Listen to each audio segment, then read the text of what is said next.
Hey friends, it's your girl Katie, the founder of the Black Girls Guide to Self-Care, and I'm creating a video which is not my norm on the self-care page, but I'm creating a video because I had an interesting conversation with a young lady yesterday. She's a college student, bright, beautiful, smart, and all that, and she revealed to me yesterday that she was in a relationship that was just toxic, that wasn't healthy for her. And one of the things she shared that this person she was in a relationship with said to her was she wanted them to love her because she didn't love herself. And she said it made her take pause because she couldn't argue with it. The person was right. She didn't love herself, and she was like, I don't know where to start. Like, how do you love yourself? And it broke my heart, one, because I know that life. I spent many, many years not loving myself, not being proud of who I was, only noticing my flaws, trying to shift and change to receive love from others, because I just didn't think I was valuable as I was and as God created me. So it struck a chord with me because I know that pain. I know that pain deeply, and it took me until my 30s to kind of really deal with that and move forward in a way where I just vowed to love myself completely, fully, and deeply, and to never walk that way again. And it literally changed my life. So she asked me, she's like, what do you do? Like, how do you learn how to love yourself?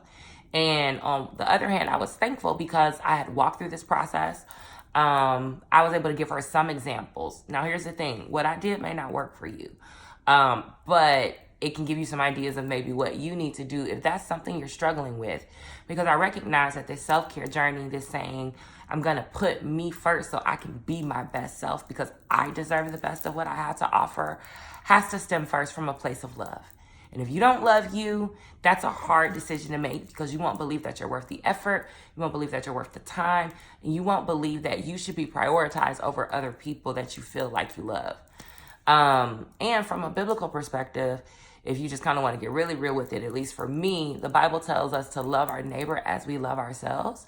And so I tell people, love yourself better so that you can love your neighbor more. And we can get to the fullness of what life in Christ has to offer. So step one, first thing I did, and I'll share a little bit each day. It's Valentine's Day week as I'm recording this. And so it's a week about love, and we always talk about love that's projected towards other people and how we, love our spouse, our bae, our children, or, maybe we do Galentine's or whatever the case may be. But in this week of love or leading up to this holiday around love, I want to focus on how you love yourself. Because I do know from personal experience that the better I love myself, the more intentional I am with loving me well, I inevitably love everyone around me better. Be that a person I'm in a romantic relationship with, a friendship, a professional relationship, the students I work with, whatever it is, when I am my best, they get something so much better than anything else they could have when I'm not at my best. So step one for me was going back to when I first started shifting and when I first started feeling like I had to perform to be loved. And for me, that was 14 years old. And I wrote a letter to my 14-year-old self. Now, when I did this, I think I was like 30, 31. I actually still have the letter. And it's titled Letter to 14-Year-Old Me. And in that letter, I gave myself the freedom to be. I was like, you know what? People aren't going to understand who you are, and that's fine. You don't have to change it, though. Those just aren't your people. There's nothing wrong with how you exist in the world, even if it's different. That's what makes you beautiful and unique and special. No one is needed for where they're just like someone else. You're needed for where you're different. You're needed for where you bring something unique to the situation. So don't hide the things that make you unique to the situation.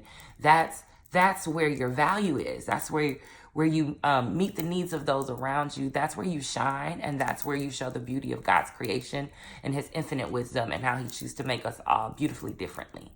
Or beautifully different, sorry. It's a little early. And hence also why I sound like this. I'm losing my voice. But I thought this was too important to wait. So I pressed forward. I said, hey, life is going to work out. Like, you're going to make it. There's going to be some struggles. There are going to be some hard days. Really, there are going to be some hard years. But you're going to come out and you're going to make it. And you're going to begin to really understand and love the person that you are. And it's going to change your life. And it was like, it's okay, baby girl. You'll be fine. And I cried so much for 14-year-old Kristen. I looked at pictures of myself from that time of my life. I just think of what high school was like and what college was like and what my early adult years were like, not having that freedom to just be. And after I mourned that, after I lamented that, I thank God that while it took me until I was at the beginning of my 30s, I got it. Because there's some people who still don't get it. There's some people in their 40s and 50s and even 60s, and they still have never learned what it means to love themselves. So where initially I was upset because I felt like I was late to the party, I became excited because I realized that I wasn't late to the party. I was right on time for where I needed to be, and I could make the next 30 years of my life better than those last 16, where I didn't realize how beautiful and valuable and special I was. Not because of what I did, but really because of who I was. So that's my encouragement to you today. Figure out where you started believing that you had to shift for people to love you. Figure out where you started believing that you were not just enough, and write a letter to that person. Write a letter to that little girl. Or if you're a guy watching this, write a letter to that little boy and let them know that it's okay to be.